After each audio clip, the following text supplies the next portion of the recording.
Assalamualaikum warahmatullahi wabarakatuh. Selamat datang kembali di mata kuliah Arsitektur dan Organisasi Komputer. Untuk pertemuan kali ini kita akan membahas salah satu dari bagian memori, yaitu cache memory. Baik, sebelum kita membahas cache memory secara detail, mari kita lihat terlebih dahulu memori secara umum, ya. Jadi dari karakteristik sistem memori secara umum. Baru kemudian kita akan membahas bagian-bagian dari memori. Yang pertama cache memory untuk pertemuan kali ini. Kemudian nanti akan ada memori internal dan kemudian ada memori eksternal. Baik, untuk karakteristik sistem memori secara umum, ketika lihat dari lokasi ada internal ada eksternal. Berkapasitas ada berdasarkan number of words atau number of bytes. Untuk unit of transfer ada berdasarkan word atau berdasarkan block. Untuk metode akses ada sequential, direct, random, dan asosiatif. Untuk performance berdasarkan access time, cycle time, dan transfer rate. Untuk physical type-nya ada semiconductor, magnetic, optical, dan magneto-optical. Untuk karakteristik secara fisikal ada volatile, non-volatile, ada erasable dan non-erasable.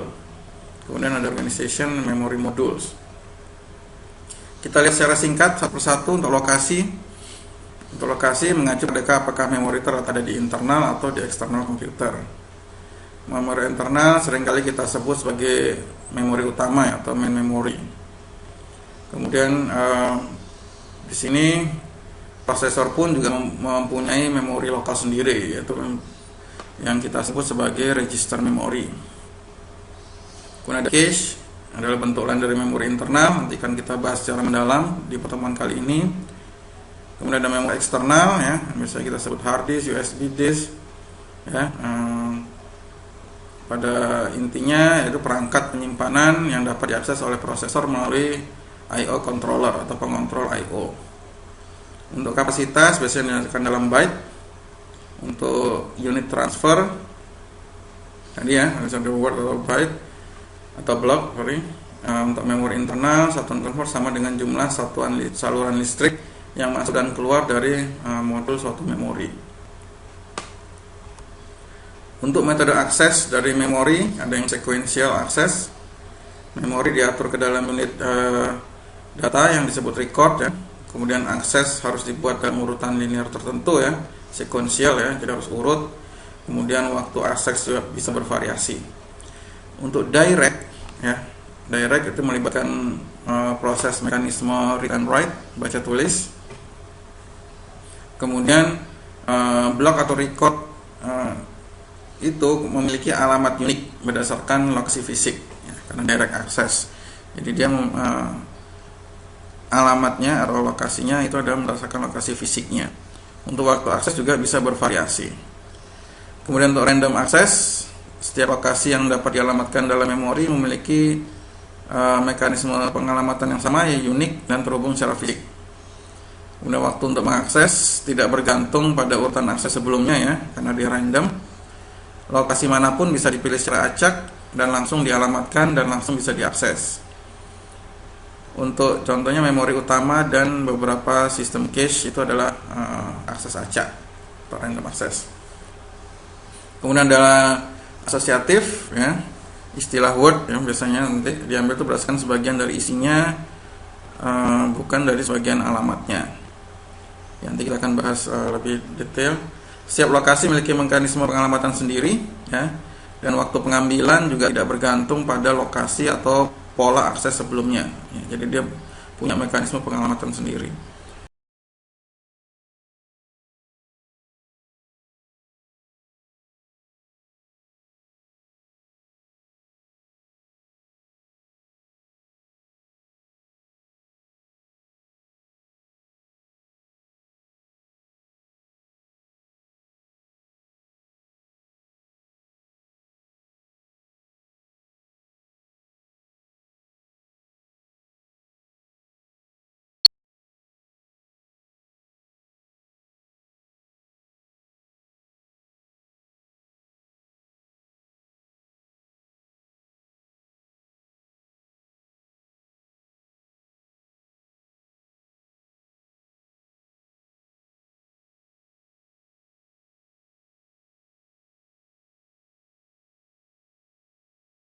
Jadi untuk mencari lokasi mana yang akan dilakukan operasi read and write itu, nah itu untuk mencari itu yang disebut access time. Ini untuk memori akses yang non acak.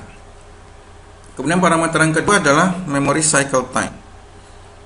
Ya, jadi cycle time ya, putaran waktu memorinya. Yaitu dihitung dari waktu akses ditambah waktu tambahan yang diperlukan ya sebelum akses yang kedua bisa dimulai. Ya. Sedangkan waktu tambahan itu mungkin diperlukan agar ada transition mati pada jalur sinyal atau untuk meregenerasi data jika dibaca secara destruktif. Ya, jadi memory cycle time ini berhubungan dengan sistem bus, ya, jadi bukan berdasarkan kerja prosesor. Kemudian parameter ketiga adalah transfer rate-nya, ya, rate-nya. Jadi laju transfer data ke dalam atau keluar unit memori.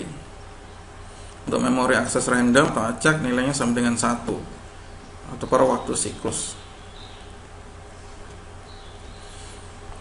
Untuk bentuknya paling umum ya memori semikonduktor ya, yang ada bisa memori internal, kemudian ada memori yang berupa ada magnetiknya ya, kemudian memori yang berupa optik, ada juga memori yang magneto dan optik ya, magneto optical. Karakteristik dari memori yaitu kita sering dengar istilah volatile dan non volatile. Untuk volatile, ketika listrik dimatikan atau laptop kita dimatikan atau PC kita dimatikan ya daya listriknya, meskipun juga dengan baterai kita shutdown dan sebagainya, informasi akan hilang. Ya, ini biasanya contohnya adalah memori internal ya atau RAM bisa kita sebut. Jadi memori internal itu kan hanya berfungsi atau bekerja ketika laptop kita nyala. Ketika kita matikan, shutdown, maka semua informasi akan hilang. Kebaliknya ada non volatile. Ini adalah setelah direkam, informasi tetap ada ya, tanpa penurunan kualitas, tanpa pengurangan apapun ketika listrik pun dimatikan ya. Contohnya adalah memori eksternal. Ya, memori eksternal hard disk, USB dan sebagainya. Itu informasi akan tetap tersimpan dalam device tersebut. Untuk magnetic surface memories biasanya non volatile. Yang semikonduktor bisa volatile atau non volatile. Kemudian ada yang sifatnya juga non erasable atau erasable ya, non erasable itu tidak bisa dihapus, tidak bisa diubah kecuali dengan dihancurkan. Contohnya salah satunya adalah ROM, read only memory. Jadi karena read only dia tidak bisa dihapus, jadi hanya sekali pakai. Oke, kemudian untuk memori hierarki ya. Jadi ketika batasan desain pada ketika suatu pabrikan atau ingin mendesain suatu memori komputer, maka pertanyaannya hanya ada 3 gini ya. Seberapa cepat dan seberapa mahal. Gitu ya. Jadi ada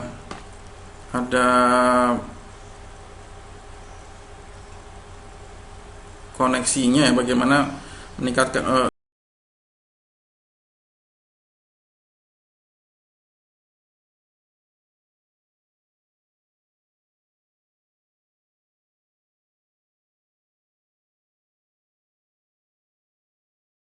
maka kalau dari atas ke bawah secara waktu akses itu akan semakin lambat ya. Jika kita contohkan waktu akses ini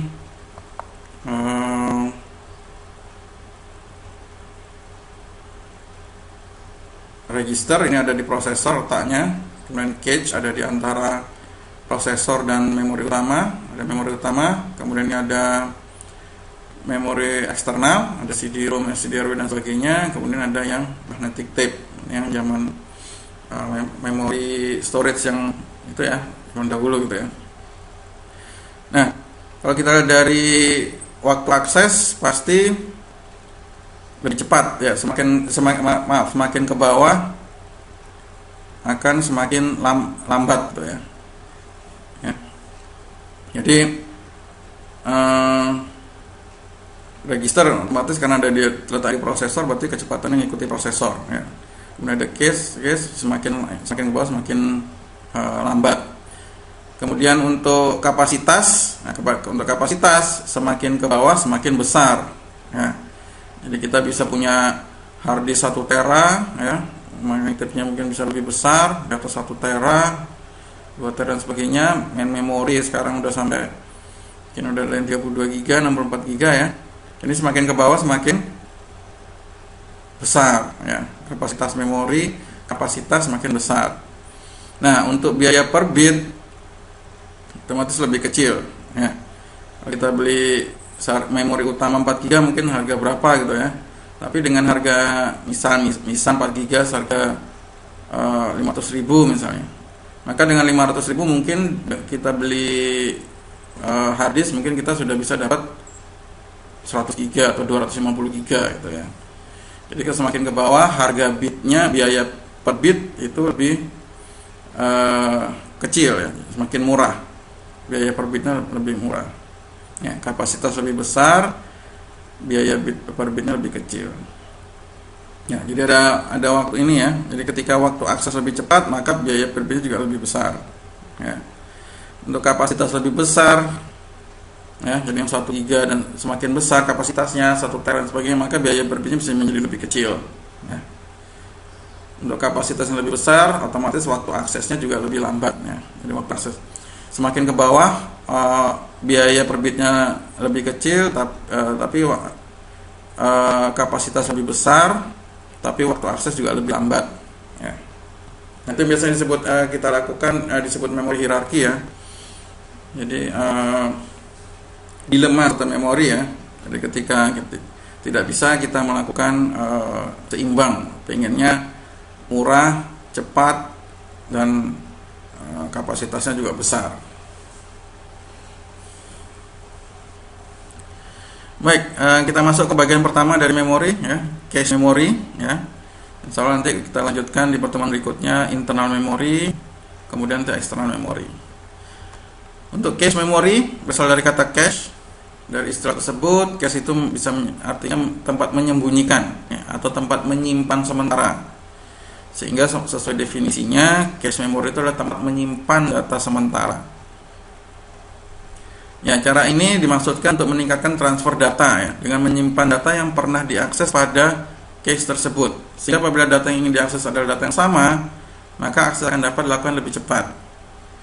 Cache memory ini adalah memori tipe SDRAM yang memiliki kapasitas terbatas, namun kecepatannya sangat tinggi dan harga yang lebih mahal dari memori utama. Jadi kalau kita lihat letaknya itu adalah di antara prosesor dan memori utama.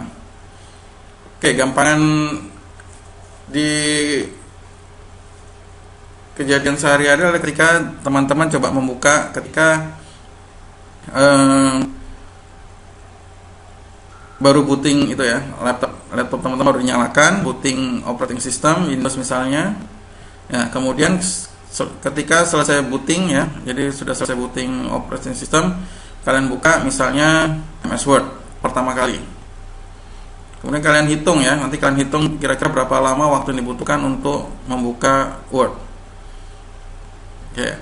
Kemudian Word itu kalian tutup ya. Ketutup, kemudian kalian buka lagi yang kedua kali.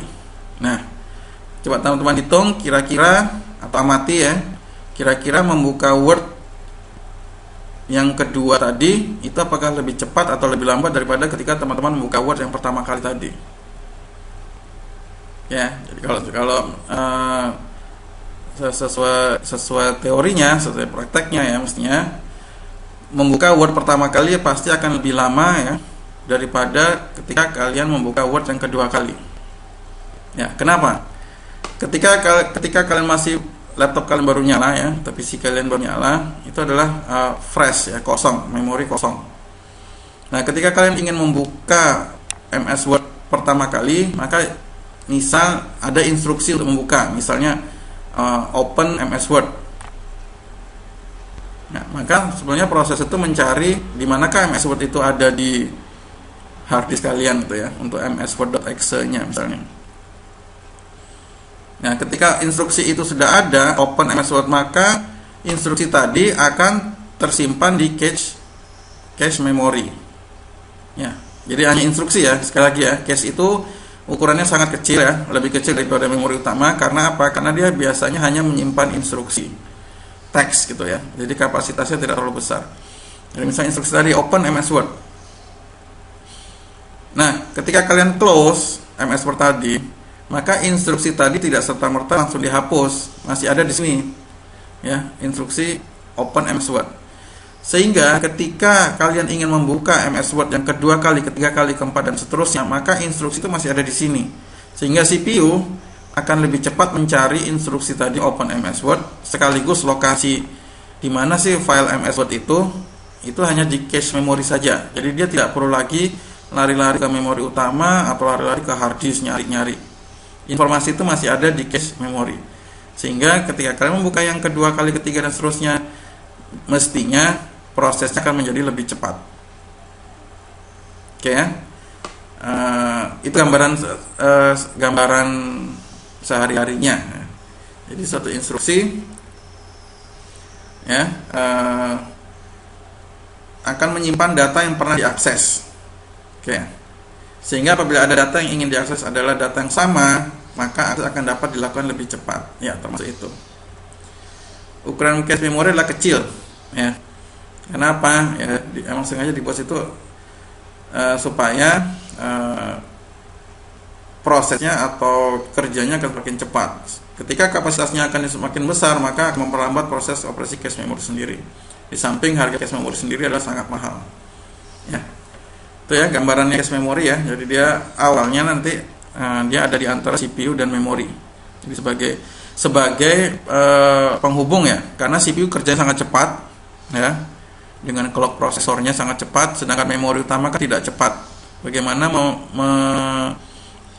jembatani antara kecepatan CPU yang sangat cepat dengan memori utama yang tidak cepat, maka di tengah-tengah dalam diletakkan suatu cache memori yang ukurannya kecil ya, kapasitas juga kecil, tapi kerjanya sangat cepat ya. Jadi sini ya, contohnya aja organisasinya ya, ada diatur oleh sistem bus ya, melalui address bus, control bus, dan ada data bus.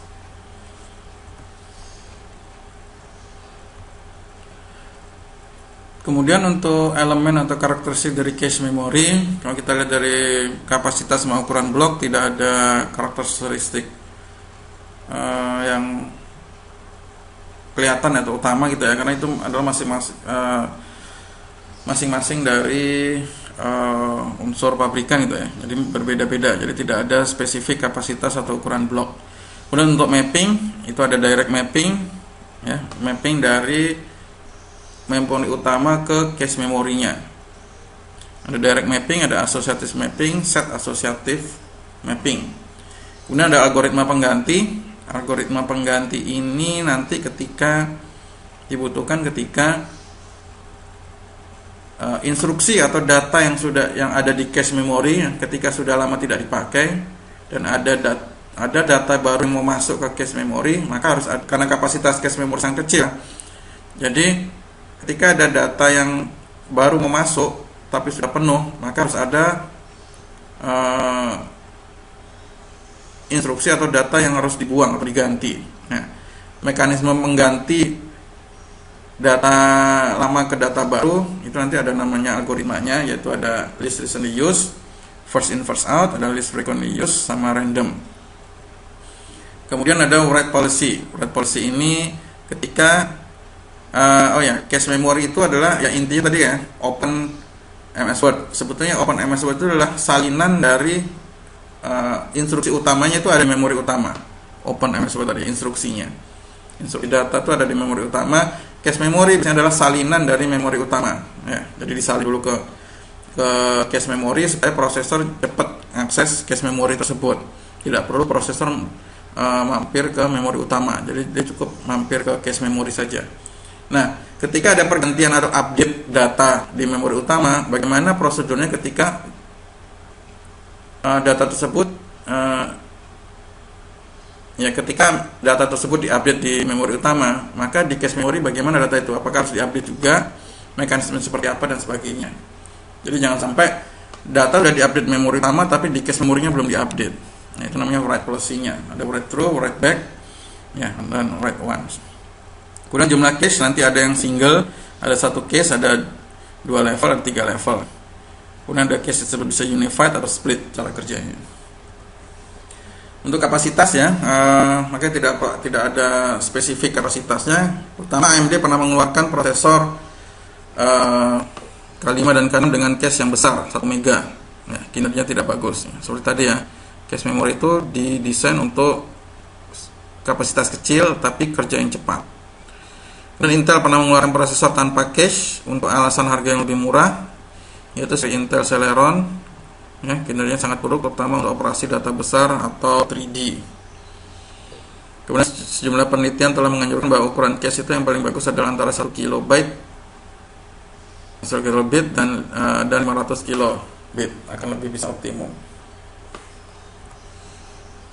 Ya, ini kita lihat beberapa size dari cache di beberapa prosesor, mulai dari IBM tahun mainframe ya 1998 ya 16 sampai 32 kilobit ya, sampai di terakhir 2011 ya meningkat.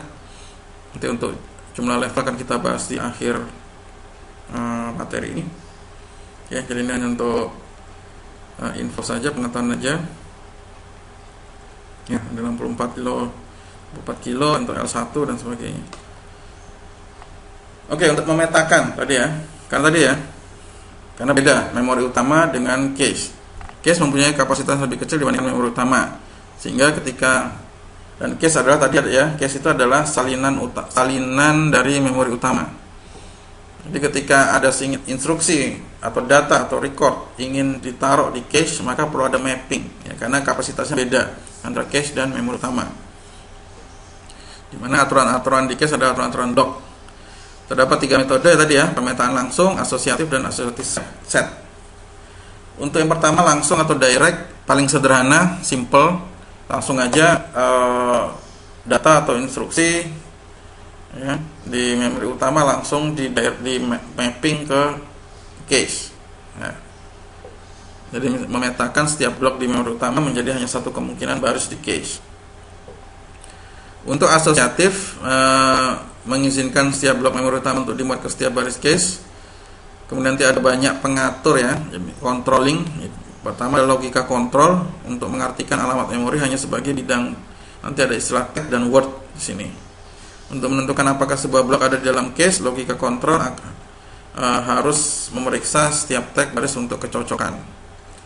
Kemudian ada namanya pemetaan set asosiatif. Ini adalah gabungan dari direct dan asosiatif, di mana diambil keuntungan atau kekuatan dari pendekatan direct dan asosiatif sekaligus mengurangi kerugiannya. Ya, ini kita bahas simpel aja ya. Kalau di direct langsung ya intinya ini memorinya, kemudian langsung aja di mapping ke cache memory. Ya. Sedangkan untuk di asosiatif ya, di situ bisa atau asosiatif nanti satu blok memori itu bisa letaknya di berbagai tempat. Ya, jadi bisa pecah-pecah. Ya, jadi bisa dipecah-pecah, bisa di berbagai tempat. Ya, jadi beda dengan direct. Ya, jadi misalnya ini teknik paling sederhana yang direct nih ya, langsung teknik memetakan blok memori utama hanya ke sebuah saluran cache saja. Jadi dari memori utama misalnya nih ya, langsung disalin ke satu baris di saluran cache, simple. Ya, ini juga simple ya, ini juga. Ya, jadi hanya satu saluran cache saja. Kemudian untuk asosiatif, mengatasi kekurangan pemetaan langsung ya, tiap blok memori dapat dimuat ke sembarang saluran cache ya, jadi bisa acak gitu ya, sembarang. Kemudian alat memori utama diimplementasikan dalam field tag dan field word oleh logika kontrol tadi namanya. Tag ini secara mengidentifikasi sebuah blok memori utama. Jadi tag ini untuk mengidentifikasi. Kemudian ada fleksibilitas dalam penggantian blok baru yang ditambahkan dalam cache. Kelebihan ini adalah algoritma penggantian dirancang tadi yang nanti yang kita bahas untuk memaksimalkan hit ratio yang pada pemetaan langsung terdapat kelemahan. Kekurangannya sangat kompleks ya, karena tadi itu ya kompleksnya rangkaian sehingga mahal secara ekonomi. Untuk asosiatif safe menggabungkan kelebihan-kelebihan yang ada pada direct sama asosiatif. Ya, memory cache dibagi dalam bentuk set-set, diimplementasikan dalam 3 field. Kalau tadi cuma hanya field text sama word, sini ditambah satu lagi field set. Ya, setiap blok memori utama dimuat dalam sembarang saluran cache. Ya, ini ketika Bapak ingin mempelajari ini beberapa rumus ya pemecahan dari saluran cache. Ya, jadi di sini bisa cache-nya bisa berbagai, bisa lebih dari satu ya. Kemudian data bisa ditaruh di sembarang cache, gitu ya. Jadi sini ada tag-nya, nanti tag-nya berfungsi untuk mengidentifikasi. Dia akan melakukan searching. Ya. Di manakah letak di data ini, misalnya di memori utama, dia di cache memori dia ada di mana tempatnya. Itu. Ya, jadi ini lebih ke memetakan ya. Jadi kita lihat secara sederhana aja. Jadi kalau direct itu langsung ke dari satu letak di memori utama, satu blok di memori utama ke satu cache memori, satu saluran di cache memori utama, di cache memori. Kalau asosiatif dan set itu bisa ke sembarang saluran cache, gitu ya. Nah, tadi ya. Jadi ketika ya terkait dengan kapasitas ya, karena kapasitas cache sangat kecil, maka ketika cache itu sudah penuh dan ada data atau instruksi yang pengen masuk ke dalam cache memori ya dari memori utama, maka harus ada data atau instruksi atau blok-blok yang harus diganti. Ya. Bagaimana cara mengganti blok-blok tadi ya? Ya, untuk pemetaan langsung ini tidak memerlukan algoritma ini ya. Kemudian untuk pemetaan ini bisa algoritma penggantian ini bisa dilakukan atau sangat berperan dalam pemetaan yang asosiatif sama asosiatif set tadi untuk meningkatkan kinerja cache memori. Oke ya, paham ya? Jadi bagaimana caranya ketika ada yang pengen masuk ya, dari memori utama, data atau instruksi pengen masuk, sedangkan cache-nya sudah penuh ya. Sekali lagi cache tadi itu kapasitasnya sangat kecil ya, hanya dalam hitungan kilobit, kilobyte dan sebagainya. Sehingga ketika ada masuk harus ada yang keluar. Nah, cara mengganti mana yang harus keluar itu yang ditentukan dengan algoritma. Yang pertama ada algoritma least recently used, yaitu mengganti blok data yang terlama ya. Namanya least recently used ya, least recently. Jadi blok yang sudah paling lama ada di saluran cache itu dikeluarkan, diganti yang baru. Sangat efektif ya. Jadi ketika dia sudah paling lama di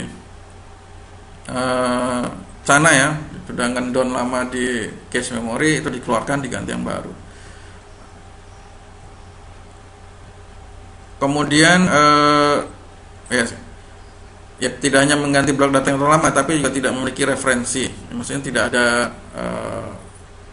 ada akan dipakai lagi gitu kira-kira. Kemudian algoritma FIFO hanya mengganti blok data yang awal masuk, sesuai urutan masuk ya.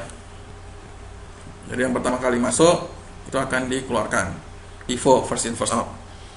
Kemudian ada least frequently used, adalah mengganti blok yang paling sedikit dipakai, gitu ya, mempunyai referensi paling sedikit. Jadi yang paling jarang dipakai ya.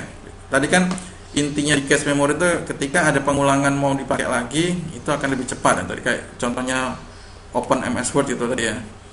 Kira-kira kalau Open MS Word itu cuma dipakai sekali, 2 kali, habis itu lama tidak dipakai lagi, nah itu bisa digantikan oleh blok data yang baru. Ya, least frequently used. Jadi blok data yang kira-kira nanti atau tidak pernah dipanggil lagi ya, atau referensi di sini referensi paling sedikit tidak pernah dipanggil lagi atau lebih jarang dipanggil lagi, itu nanti yang diganti. Kemudian ada algoritma random, tidak berdasarkan pemakaian data, melainkan berdasarkan slot secara acak. Berikutnya adalah write policy. Ya. write policy ya. Sekali lagi, data yang ada di cache memori itu adalah salinan dari memori utama ya, salinan. Maka ketika kita user mengupdate di memori utama, nah masalahnya di cache memori seharusnya harus juga di-update. Bagaimana ketika tidak terjadi pengecekan itu? Jadi ketika di memori utama user update, tapi di cache memori data itu tidak diupdate. Ya, itu makanya pentingnya, maka data tersebut bisa menjadi tidak valid. Ya. Nah, disebutnya adalah write policy. Jadi write maksudnya mengupdate. Policy-nya seperti apa? Kenapa perlu ada policy, write policy? Ya, ketika sebuah blok yang ada di cache akan diganti, atau misalnya di cache memori yang mau diganti. Ya, ada dua kasus yang perlu dipertimbangkan. Ya, jadi jika blok lama di cache belum diubah, maka blok tersebut dapat ditimpa atau di overwrite ya dengan blok baru tanpa terlebih dahulu menulis di blok lama. Ya, jika setidaknya satu operasi tulis atau write ya telah dilakukan pada sebuah kata di baris cache itu, maka di memori utama juga harus diperbarui ya dengan menulis baris cache keluar ke blok memori sebelum masukkan blok baru. Ya. Jadi itu ya. Jadi intinya ketika ada perubahan di cache memori, maka di memori utama juga harus diupdate. Atau kebalikannya, ketika data sudah diupdate di memori utama, maka di cache memori juga harus diupdate. Ya, ada dua masalah kan? Karena apa? Karena perangkat I/O itu juga memiliki akses ke memori utama, ya. Entah itu keyboard, mouse, ya. Semua kan juga bisa mengakses ke memori utama, bisa mengupdate. User juga bisa mengupdate. Masalah yang lebih kompleks adalah ketika terjadi beberapa prosesor dipasang ke bus yang sama dan setiap proses memiliki cache lokal sendiri. Ya, jika sebuah kata diubah dalam satu cache, maka kata yang lain di cache tersebut akan menjadi tidak valid. Ya. Jadi intinya adalah apabila satu data telah diletakkan pada cache, maka sebelum ada pergantian harus dicek apakah data telah mengalami perubahan. Apabila telah berubah, maka data pada memori utama juga harus diupdate. Ya, masalah penulisan ini sangat kompleks, apalagi memori utama bisa diakses langsung oleh device I/O input output yang memungkinkan data pada memori utama berubah. Ya, ketika berubah, bagaimana dengan data yang telah dikirim pada cache? Ya, tentunya perbedaan ini menjadi data tidak valid. Oke. Yang pertama adalah dengan write through, paling sederhana. Ya. Write through berarti paling simpel, semua operasi write tulis dilakukan ke memori utama serta ke cache, simpel, selesai. Ya kan, paling simpel. Ketika ada update di memori utama, tinggal update aja di cache. Ada kerugian, pasti kerugiannya adalah lalu lintas memorinya sangat tinggi. Ya, sedikit update di memori utama langsung ke cache memori, sedikit update di cache memori, update di memori utama. Ya. Sehingga menimbulkan lalu lintas memori yang cukup tinggi dan menyebabkan kemacetan. Kemudian ada dengan write back. Write back meminimalkan penulisan memori. Pembaruan hanya dilakukan di cache. Ya, otomatis di memori ketika instruksi atau data itu sudah masuk di cache, maka di memori utama bagian tersebut menjadi tidak valid. Ya. Dan bagian data yang di memori utama tidak bisa diakses oleh I/O juga. I/O hanya boleh mengakses melalui cache. Ya, karena update tadi hanya dilakukan di cache. Maka I/O juga harus aksesnya juga harus di cache. Hal ini juga bisa membuat sirkuit menjadi rumit dan berpotensi menjadi hambatan. Ya, jadi dua write policy ini ya bisa digunakan tergantung. Ketika penggunaannya tidak terlalu tinggi, maka write through bisa dipakai. Ya, tidak menghasilkan lalu lintas memori yang cukup besar atau cukup tinggi. Tapi ketika penggunaan komputer itu cukup tinggi, maka write through bisa dilakukan di cache saja gitu ya. Kemudian untuk multi level caches ya ya semakin padat, semakin banyak peningkatan kinerja, maka menjadi mungkin untuk memiliki cache pada chip yang sama dengan prosesor. Ya. Jadi cache on chip mengurangi aktivitas bus eksternal prosesor dan mempercepat waktu eksekusi serta meningkatkan kinerja sistem. Ya, jadi cache on chip. Jadi cache itu awalnya adalah di luar prosesor. Ya. Seiring berkembang zaman, cache ini akhirnya menjadi satu dengan prosesor. Disebut cache on chip, jadi internal. Oke ya. Jadi cache internal. Jadi dia ada internal jadi satu di prosesor. Ya, otomatis mengurangi aktivitas hubungan antara bus ya, eksternal prosesor dan mempercepat waktu eksekusi ya, karena cache ini menempel di chip prosesor. Ya, akses dihilangkan, akses cache pada chip akan selesai jauh lebih cepat daripada yang ada di luar. Kemudian dibikin cache dua tingkat, yaitu cache internal nanti disebut L1 dan juga ada cache eksternal yang disebut nanti L2, level 2. Ada potensi penghematan karena penggunaan cache L2 bergantung pada hit rate dari cache L1 dan L2. Penggunaan cache multi-level memperumit semua masalah desain yang terkait dengan cache, termasuk ukuran, algoritma penggantian dan kebijakan penulisan oleh policy tree. Ya, jadi ada untung ruginya ya. Secara kecepatan menjadi lebih cepat, tapi secara masalah desain, ukuran, nanti algoritma penggantiannya dan write policy-nya juga menjadi lebih rumit. Kemudian ada juga membagi cache, fungsi cache ya. Satu didedikasikan untuk instruksi, satu didedikasikan untuk data. Keduanya ada di level sama ya, biasanya disebut L1. Di level 1 berarti dua case di level 1 ya, itu nanti bisa menjadi disebut dengan unified cache itu ya. Jadi keuntungan dari unified cache itu menyeimbangkan beban instruksi dan pengambilan data secara otomatis yang menggunakan membagi fungsi cache tadi ya. Hanya satu cache yang perlu dirancang dan diterapkan ya. Kemudian juga ada istilah split cache ya.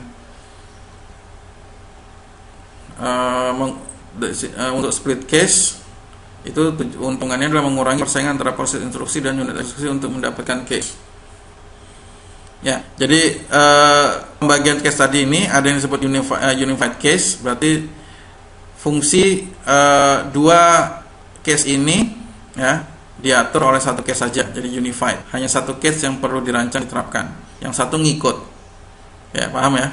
Itu unified cache. Jadi ada dua cache ya, dua cache di level 1 di dalam chip cache di dalam chip prosesor ada dua. Satu dikasih fungsi untuk instruksi, satu dikasih fungsi untuk data.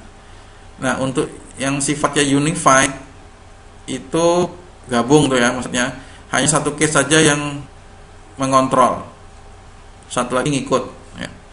Tapi ketika ini ada split cache, tidak ada yang kontrol ya, dua-duanya. Jadi satu jalan sendiri instruksi, satu jalan sendiri untuk data. Mereka masing-masing kontrol sendiri. Ya. Jadi spesifik. Sudah spesifik. Keuntungannya mengurangi persaingan, nggak ada rebutan saya instruksi, saya data, gitu ya. Unified ini hanya satu cache yang dirancang. Kelemahannya bisa terjadi perebutan. Saya mau instruksi, saya mau yang data, seperti itu intinya. Okay. Jadi trennya itu di L1 ditaruh pakai split cache ya.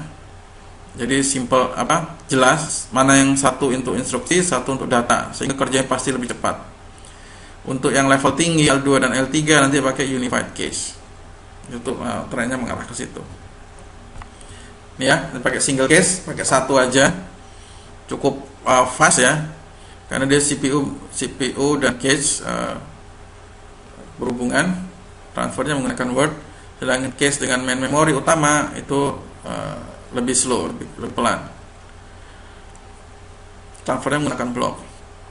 Kemudian menggunakan 3 level cache ya, level 1, L2, level 2, L3, level 3, semakin mengarah ke memori utama, kecepatannya semakin slow, semakin lambat. Ya, jadi untuk L1, L2, L3, L1 biasanya cache memori yang berada di dalam prosesor internal.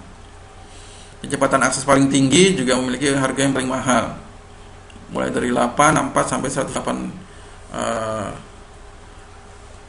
kilobit.